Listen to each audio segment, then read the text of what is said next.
Quando o Espírito Santo foi derramado no Pentecostes, ele trouxe consigo o poder de Deus, mas também trouxe o amor de Deus, de uma forma surpreendente, profunda. Ele ia introjetar, né? Vamos usar essa expressão, não sei se ela é perfeita para isso, mas ele ia infundir em nós também, além do poder para sermos testemunhas, ele iria também dar um destaque, evidenciar o amor de Deus na nossa vida. Então Paulo escreve aqui dizendo que o amor de Deus está derramado em nosso coração. Esse está, então, indica um presente contínuo, ou seja, o Espírito Santo derrama todos os dias o amor de Deus em nosso coração. A confiança de que nós temos este amor em nós é a garantia da palavra, que diz que o Espírito Santo estaria em nós e conosco. Então, a habitação do Espírito Santo é a garantia do amor de Deus. Uma igreja cheia do Espírito Santo, ela vai ter um olhar cuidadoso para com seus membros. Não somente para com seus membros, né? Para com todos os seres humanos.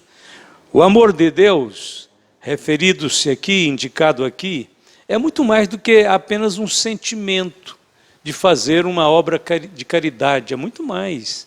É o cuidado mesmo que vai além das necessidades físicas.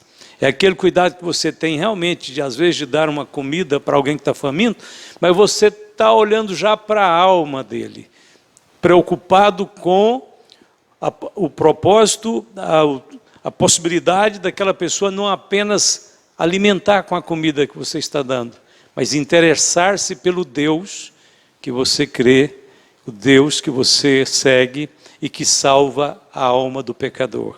Então este é o amor que vai além de um sentimento.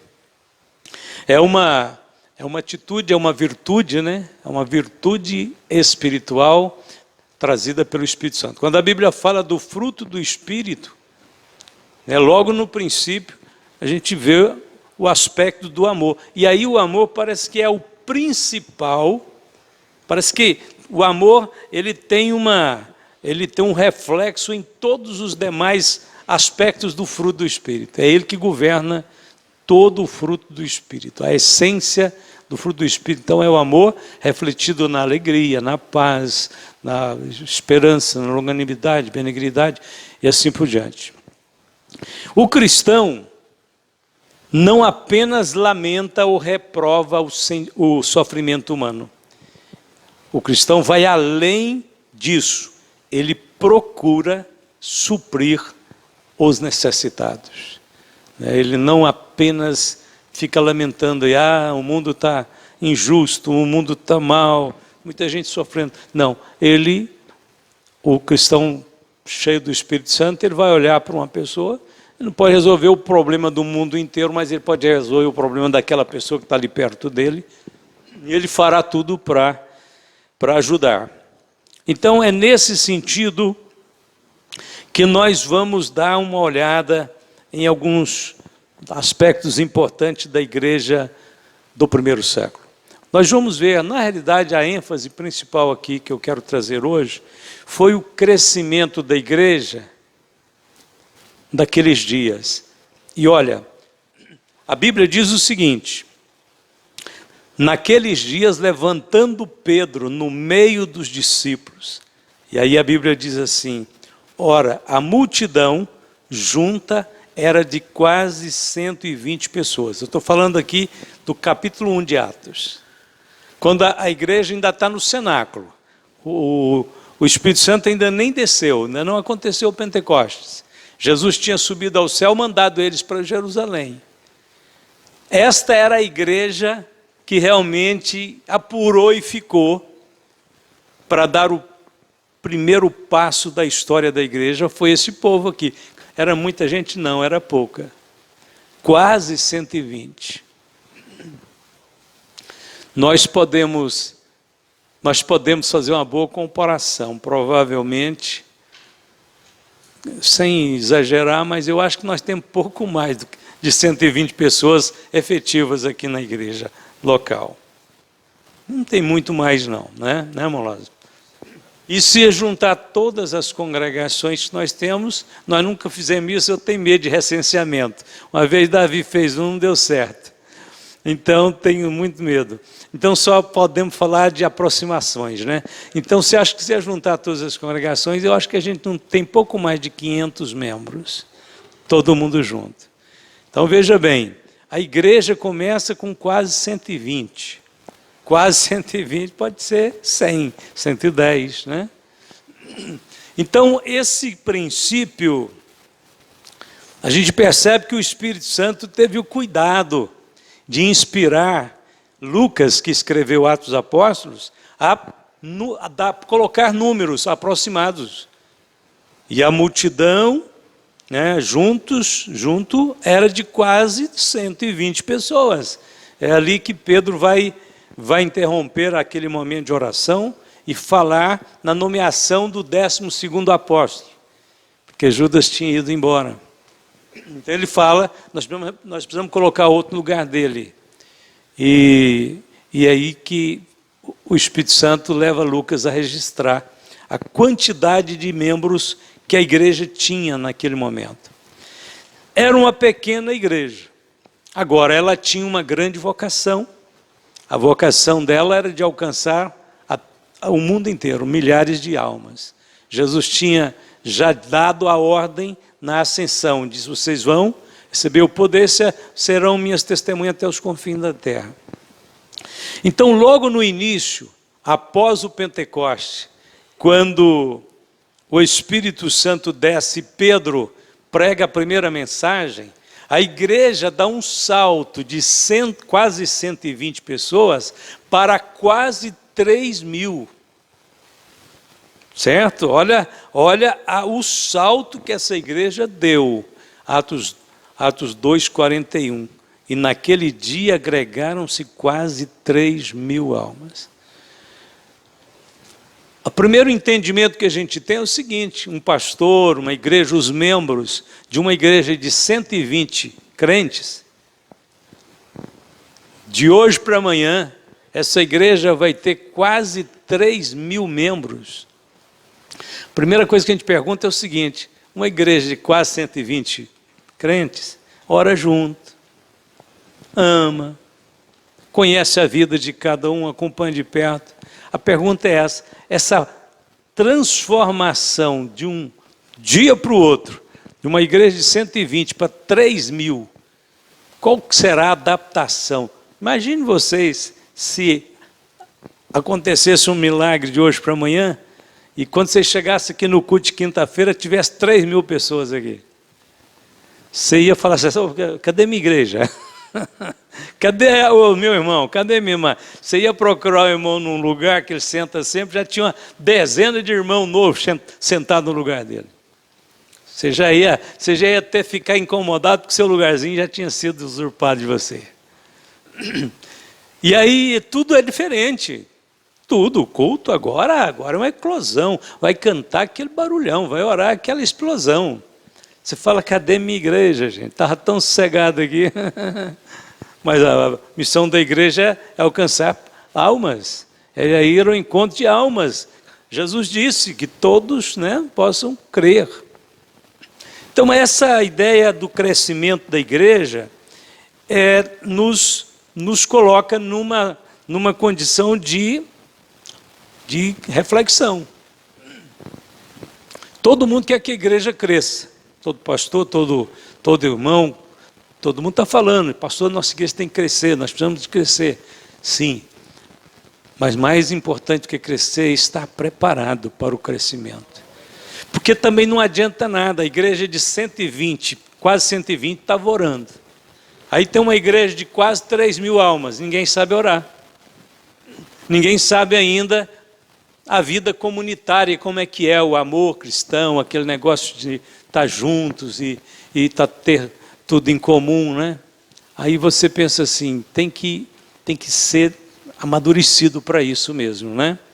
Então, Lucas, vamos dar só uma olhadinha em Atos dos Apóstolos, de como Lucas vai pontuando esse crescimento, porque não para aí não. De 120 para quase 3.000, não para. Vamos dar uma olhadinha. Vamos ver aqui, olha, Atos 4:4. Isso aí foi depois da cura do paralítico lá da Porta Formosa, depois que Pedro e João foram presos e soltos. A Bíblia diz assim: muitos, porém, dos que ouviram a palavra crerão. E chegou o número desses homens a quase 5.000. Então de 3.000 já pula para 5.000. Primeiro sermão de Pedro, quase 3.000. Segundo sermão de Pedro, quase 5.000 membros. Vamos continuar, Atos 5:14. E a multidão dos que criam no Senhor, tanto homens como mulheres, crescia cada vez mais. Eu fico perguntando como é que os apóstolos conseguiram conciliar local para reuniões. Porque dificilmente, né, eles teriam um local adequado para reunir tanta gente. Não tinha templo. Eles aproveitavam partes do templo dos judeus em Jerusalém, mas ali era, vamos se dizer, quando era possível. O templo era deles, o templo era do judaísmo. O mais eles reuniam em lugares particulares. E não é fácil você pôr 5.000 pessoas num lugar. E aqui está dizendo que crescer cada vez mais. Atos 6, verso 1. Ora, naqueles dias, crescendo o número dos discípulos. Progressão aritmética, era um crescimento vertiginoso. Vamos lá para o capítulo 6, verso 2. E os 12 convocando a multidão dos discípulos. Então agora já não fala mais de um grupinho, fala de uma multidão. Atos 6, verso 7. E crescia a palavra de Deus, e em Jerusalém se multiplicava muito o número dos discípulos. Multiplicar já é uma coisa grande, mas diz assim, multiplicava muito. Significa que convertia 100, 200, 500 pessoas num culto. Era por aí, para crescer, para multiplicar muito o número dos discípulos. E nesse momento aqui, no capítulo 6, verso 7, diz que uma grande parte dos sacerdotes obedecia à fé. Ou seja, muitos judeus, sacerdotes da tribo de Levi, estavam se convertendo. E inédito. Por quê? Porque eles estavam aceitando a liderança de pescadores. Eles eram ordenados para o ofício religioso. Pedro, João, Mateus, os outros apóstolos eram homens comuns. Não eram pessoas escolhidas, separadas, destinadas para o ofício religioso. Jesus as incumbiu daquela missão. Mas os judeus achavam que eles é que eram os donos da religião, né? Mas aqui está, sacerdotes obedecendo à fé. Isso é demais, isso é incrível. Vamos ver mais um verso, Atos 9:31. Assim, pois, as igrejas em toda a Judéia e Galiléia e Samaria tinham paz e eram edificadas e se multiplicavam, andando no temor do Senhor e na consolação do Espírito Santo. Vamos lá para Atos 11:21, mais um verso lindo. E a mão do Senhor era com eles, e grande número creu e se converteu ao Senhor. A igreja dos quase 120, agora já é uma igreja de milhares. Não está só em Jerusalém, está além dos limites. E o desafio é esse, permanecer com a mesma unidade e com o mesmo amor, com o mesmo zelo do princípio. Há um exercício agora da liderança e dos crentes de todo o mundo, no sentido de não deixar ninguém apenas ser número dentro da igreja, ser realmente membro do corpo, né? Não apenas para estatística, servir só para ser um número, não, ser um ser importante. Cabia então cabia aos novos líderes o dever de conservar os princípios originais que foram plantados pelo Espírito Santo por intermédio dos apóstolos. Então, com essa grande igreja já estabelecida, como ela se comportaria depois do seu inusitado crescimento? Será que ela conseguiria realmente manter sua unidade em meio a toda a complexidade? Aí vem uma proposta: somente o amor poderá fazer o elo fraterno entre os crentes.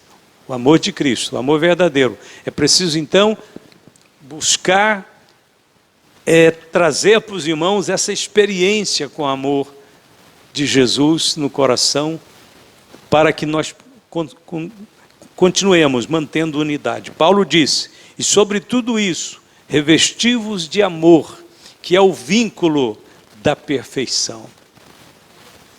Impressionante, presta atenção nesse texto. Olha, ele diz: o amor é o vínculo da perfeição. Nós não vamos deixar de ser seres pessoais, individuais, mas nós temos que formar um corpo. Esse corpo é um, nós somos muitos membros. Para que este corpo seja visto como um, então tem que ter uma forma de haver um vínculo. Vínculo é onde, vamos ilustrar aquela mesa. Cada parte daquela mesinha ali, vamos imaginar que é um membro do móvel, né? Mas ele tem que ser colado. E aí o carpinteiro que estava preparando a mesinha descobriu que tinha que pôr uma peça ali na frente. Tem uma peça na frente aí, tampando? Tem. Vamos imaginar que ele descobriu que tinha que pôr essa peça e acabaram-se as tábuas maiores. Mas tinha duas menores, que juntando as duas fazia o tamanho. Ele disse: não, mas vai ficar feio, bem na frente, eu pôr duas tábuazinhas e ver a divisa. Aí ele pensou: já sei, tem um vínculo metálico de inox ou de um outro material bonito. Ele diz: eu vou fazer um vínculo e vou colocar na emenda. Então quem olhar não vai ver que é duas peças, porque aquele vínculo um pouco largo vai tampar a emenda. E quem olhar vai achar que é um detalhe. É um detalhe do móvel, para embelezar o móvel. Mas eu que estou criando sei que é porque duas partes. Eu quero que elas fiquem justapostas e cobertas. E aí ele pega então e põe este vínculo. Paulo diz que o vínculo que nos dá essa unidade é o amor. Este vínculo nos transforma, nos faz ser um só em Cristo. E então, quando a igreja perde esse vínculo, ela começa a parecer fragmentada, parecendo muitas cabeças diferentes, né? Eu coloquei na última lição que eu gravei, eu coloquei assim: os crentes podem ser diferentes, e são, mas não podem ser divergentes. Nós temos que convergir e não divergir. Convergir é andar na mesma direção, é buscar os mesmos propósitos, é desejar as mesmas coisas. Então, ser diferente, normal. Divergente, nunca é normal ser divergente dentro da igreja. Nós sempre somamos. Até quando a gente vai fazer um comentário, né, às vezes até um comentário que vai até corrigir alguma coisa que está sendo dita, a gente sabe falar de uma maneira que não divide, mas que soma. Ou seja, eu nunca entro na história para dizer você está errado dentro da igreja, mas eu entro na história para dizer: irmão, talvez melhor pensar dessa forma, talvez fique mais completo se a gente usar esse termo. E aí quem estava falando diz: é verdade, você tem razão, boa sugestão, acatamos, ficamos juntos no mesmo projeto, aí o mesmo pensamento. É isso, não é divergente, nós somos convergentes, um para com o outro. Então, quando a igreja se fragmenta e se divide, o que está acontecendo? Está diminuindo o amor e aumentando o egoísmo, tomando no lugar do amor, está entrando um individualismo. Em algum momento da história da igreja, isso aconteceu. E foi catastrófico para o reino de Deus, para a obra do Senhor. Isso pode ser catastrófico e ruim para uma igreja local, como também é ruim para o cristianismo, como a fé que Cristo plantou, né? A fé que Ele revelou. Quando uma igreja então se fragmenta, o que ela precisa? Ela precisa corrigir a rota logo. E essa rota sempre passa por relacionamentos. No momento em que a igreja de Jerusalém estava em franco crescimento, houve essa questão. Houve uma necessidade de reprogramar a rota. Eles caminhavam para uma direção só, de repente. Olha o zum, zum, zum, olha o comentário, estava havendo uma fragmentação. Está escrito, vamos ler, né? Atos 6, nós já lemos um versículo, vamos ler um pouquinho mais. Capítulo 6, verso 1, até o 4 só. Ora, naqueles dias, crescendo o número dos discípulos, houve uma murmuração, meu Deus, sinal vermelho. Uma igreja que está tão abençoada, crescendo todo dia, 500 pessoas convertendo em cada culto. De repente, houve uma murmuração dos gregos contra os hebreus. Duas peças um pouquinho diferentes. Aqui era tudo judeu, só porque era judeus com a cultura grega e judeus hebreus mesmo, né, com cultura hebraica. Tinha muito judeu com cultura grega, porque muitos estavam dispersos, já por muitos anos, já tinham formado família, morando longe. No dia de Pentecoste veio judeu de toda parte do mundo da época, quase praticamente. Aquela descrição ali, partos, elamitas, são muitos nomes que são mencionados ali. Eles eram judeus, mas só que eles tinham cultura grega. Eles eram um pouco diferentes, não tinha toda aquele critério dos judeus hebreus. Os judeus hebreus achavam que eram mais puros, né? Tinha também uma questão da discriminação, porque eles acreditavam que guardavam a palavra, a lei de Moisés de uma forma mais cuidadosa. Então, mas está convertendo todo mundo e fazendo parte da igreja, mas aí eles levantam a questão a partir dessas diferenças e diz, olha, as nossas viúvas são desprezadas no ministério cotidiano.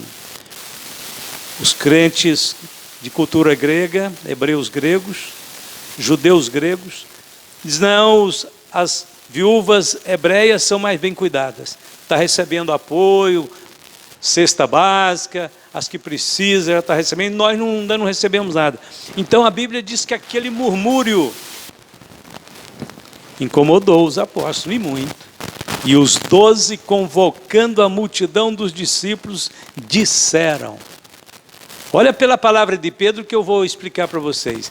Pedro convocou a multidão toda, ele sabia do problema que já estava surgindo no meio dos irmãos. Ele disse, não é razoável que nós deixemos a palavra de Deus e sirvamos as mesas. Pela palavra de Pedro, pelas palavras que ele está usando, não é razoável. Isso indica que uma boa parte dos membros da igreja estava dizendo assim, o que Pedro e os apóstolos estão fazendo que eles não vão, que ele não vai atrás dessas viúvas? Cobrou de Pedro e dos apóstolos o dever de sair cuidando da obra social. E Pedro disse, não é razoável.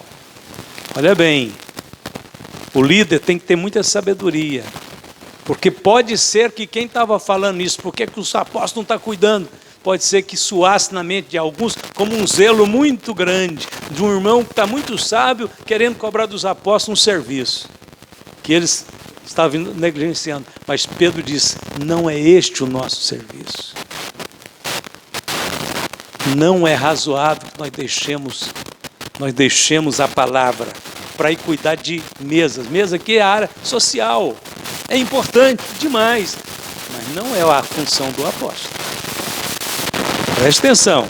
E aí os apóstolos então dizem, como não é razoável que nós deixemos o ministério da palavra? Então vamos escolher irmãos dentre vós, 7 varões de boa reputação, cheios do Espírito Santo e de sabedoria, os quais constituíamos sobre este importante negócio. Os apóstolos deram valor ao trabalho social, chamou ele de importante negócio, mas colocou o ministério da palavra e da oração acima. E hoje a gente faz, às vezes, ao contrário, inverte. Pastores vão cuidar do ministério social e deixa os diáconos para pregar nos cultos. De inverter o papel. Quem tinha que ficar para pregar era os ministros ordenados para aquela finalidade. Quem tinha que cuidar da obra social? O corpo de diáconos. Aí alguém diz assim, pastor, mas nós não damos conta não, porque nós somos poucos aqui na igreja. Eu não vou fazer o levantamento agora, mas quantos diáconos e diaconisas você imagina que nós temos aqui nessa igreja? Mais ou menos, só não tem problema errar não, arrisca um número. Mais ou menos. Aí os irmãos falam assim, pastor, nós só somos 25, como é que nós vamos dar conta desse serviço? Nós 25 para 120. Lá era 7 para uns 10 mil membros. Só 7 para 10 mil. Era pouco? Não, não era. Se fosse pouco, Pedro dizia, então vamos nomear 70 ou 700. Mas ele diz, vão nomear 7. 7 ia dar conta do serviço? Com certeza. Se Pedro disse que era para nomear 7, é porque 7 ia dar conta. Não, se 7 dava conta lá, por que 25 não dá conta aqui?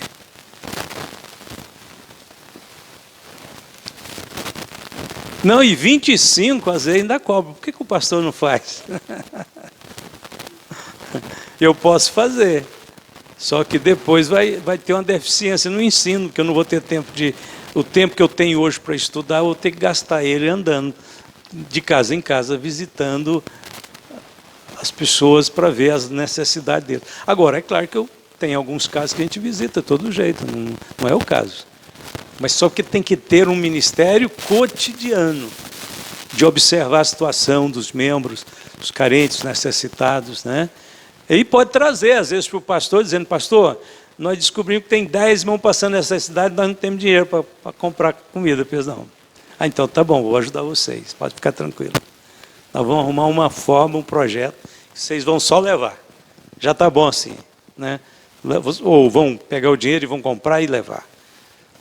Então, bom, eu queria te mostrar o seguinte, que Pedro e João, Pedro, os apóstolos, todo o grupo de apóstolos, disseram, não é razoável que nós deixemos a palavra e sirvamos as mesas.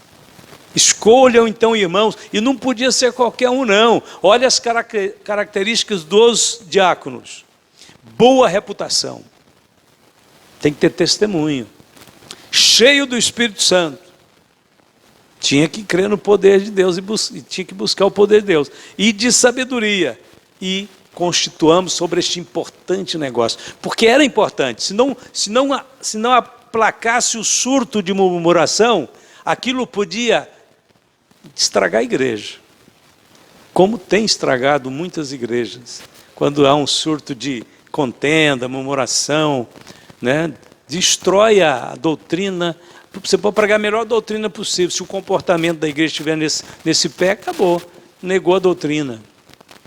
A Bíblia diz o seguinte, que depois que Pedro e os apóstolos estabeleceram esse novo ritmo de trabalho, os 7 diáconos entraram em ação, e olha, não é proibido, né? Ser consagrado ao diaconato para servir as mesas. Porque alguém pode dizer, servir a mesa é o nosso serviço. Eu queria pregar lá no púlpito e tal. Não, calma. Sabe por quê? Foi através do diaconato que nasceu Estevão. Grande pregador de milagres em Jerusalém. Ele era diácono, mas Deus o levantou para fazer milagres e pronto. Através do diaconato ele já entrou no ministério da operação de milagres. Foi através do diaconato que Filipe entrou no ministério de evangelista e ganhou a cidade de Samaria inteira para Jesus. Então, porque eles foram bons diáconos, Deus os elevou à categoria de operadores de milagres e evangelistas. Quem faz bem feito, Jesus disse, se você for fiel no pouco, sobre muito te colocarei. Depois, então, o que acontece? Tudo isso, há todo um reparo. A Bíblia diz assim, olha a sequência. E crescia a palavra de Deus, e em Jerusalém se multiplicava muito o número dos discípulos, e grande parte dos sacerdotes obedecia à fé. Ou seja, a medida foi eficaz. Deu resultado positivo, e a igreja recuperou a sua saúde, a sua espiritualidade e o seu poder. A murmuração acabou. E Deus continuou fazendo a igreja crescer. Então os reparos têm que ser feitos, as rotas têm que ser reprogramadas. A igreja vai crescendo, Deus vai dando luz, entendimento e sabedoria para os crentes, para os pastores, para os obreiros lidarem com a multidão e fazer com que essa multidão seja a igreja mesmo verdadeira e não apenas um ajuntamento de pessoas. Então, para terminar, a Bíblia diz que era o coração e a alma da multidão dos que criam. Ninguém dizia que coisa alguma do que possuía era sua própria, mas todas as coisas lhe eram comuns. Atos 4:32. Lucas aqui faz uma radiografia dos crentes para descobrir qual era o segredo do sucesso, da saúde espiritual. E ele descobre pela radiografia que o coração do irmão A era igual ao coração do irmão B, igual ao coração da irmã C. O coração era um. Lucas descobre, o Espírito Santo usa ele para trazer isso para nós. Diz, quando a igreja tiver um coração, uma só alma, todos que creem, pensam da mesma maneira, então vocês prepararam o ambiente para grandes operações espirituais, para o Espírito de Deus ter liberdade no meio de vocês para fazer coisas espetaculares, grandiosas. Aqui diz que por conta que eram todos unidos, a Bíblia diz o seguinte, que grandes milagres, maravilhas eram feitos pelas mãos dos apóstolos. Tem ambiente que é mais propício para Deus operar? Tem. Tem ambiente que praticamente impede Deus de operar? Tem também. Qual que é o ambiente que é propício para Deus operar? Corações quebrantados e amor no coração. Um ama o outro e todos têm fome de Deus e todos buscam ao Senhor da mesma forma. É esse o ambiente que o Espírito Santo está procurando fazer grandes maravilhas, grandes milagres. Um só o coração e a alma dos que criam.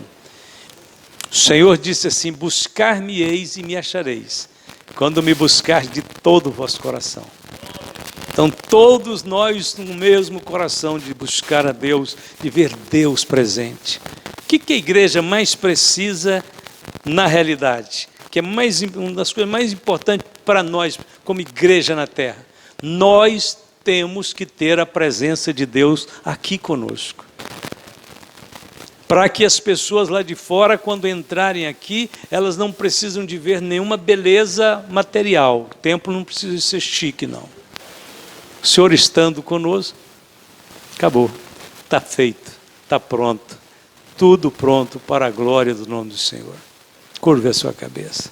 Querido Pai Celestial, nós te louvamos, agradecidos a Ti pelas lições da Tua palavra, pelo Espírito Santo que nos ajuda a buscar, Senhor, o entendimento e a revelação da Tua vontade. Sim, Senhor, nós queremos a Tua presença. Senhor, vem corrigir nossos corações naquilo que ele é falho, naquilo que ele erra. Dá-nos, Senhor, uma vida de comunhão, de amor verdadeiro, que nós possamos, Senhor, viver esses poucos dias que vivemos sobre a terra, da melhor maneira possível, para a glória do Teu nome, dando o testemunho que este mundo precisa de ouvir e ver. Que o Senhor é Senhor, é Rei, é Salvador, que o Senhor tem um povo aqui na terra, que o Senhor é o Deus que transforma, o Deus que muda vidas, o Deus que traz o novo nascimento, o Deus que enche os corações do poder e do amor verdadeiro. Fica conosco, abençoe a todos meus Queridos irmãos, não só estes que vieram hoje, mas todos os demais que estão sobre a face da terra e que invocam o seu nome, que a graça do Senhor esteja com eles, o amor de Deus esteja com eles e a comunhão do Espírito Santo esteja com todos nós, não só hoje, mas sempre. Todos podem dizer amém.